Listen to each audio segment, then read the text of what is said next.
Well, é open dag de riba 8 de Augustus. E to começa 9 de mainta até 1 de tarde.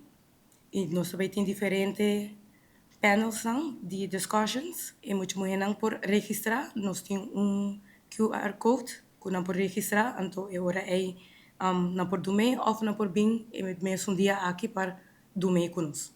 E open dag aqui step into her game. Tá dia onde como muhernan que não tem experiência para bem explorar a possibilidade de Durante futebol para ser feminino. E sa kita eigenlijk para muito muhernan de jesung aya bayariba. De jesung, tico jes 4 aya. Também a introdução de futebol riba veld. Tá hopi fun, introdução, não me tem nenhum tipo de experiência.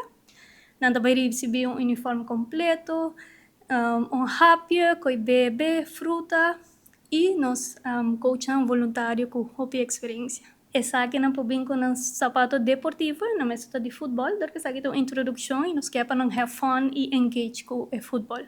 Nos target que chega a 150 mucha, de qual grande parte acaba ativo conosco, mas também nós queremos invitar qualquer mucha que quer por futebol. Tem mesmo evento aqui nós também tem sessão informativo, panelista com experiência, que também papi mais sobre de pathway que nós estamos criando de Arubaanse Voetbal Bond.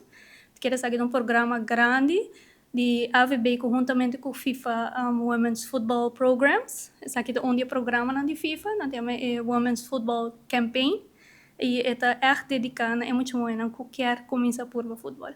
Então, nós também temos panel sessions com diferentes tópicos e nós também temos muito mais de 2 anos com uma história inspirativa com a Durante do futebol feminino, conjunto com a maior.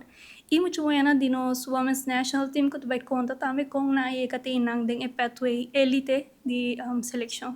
A entrada está completamente grátis, não é boa porta na abre na Frans Figaroa Stadion, onde nós também nos headquarters de AVB. Também tem Kids Corner, já que a full família está invita, é maior na pocinta para atender panels com diferentes tópicos. Também tem programa também que nós também compartilhar. E também o clube também tem, sabe, também está para recrutar muito mais que quer join clube, sabe, de 5 anos para arriba. E também é uma missão mais clara por a informação com o clube também para atender com o futebol feminino. Então, o clube também vai estar presente em sal, junto com o stage também está, com o panelista, e não pode haver tour classe de informação de tour clube.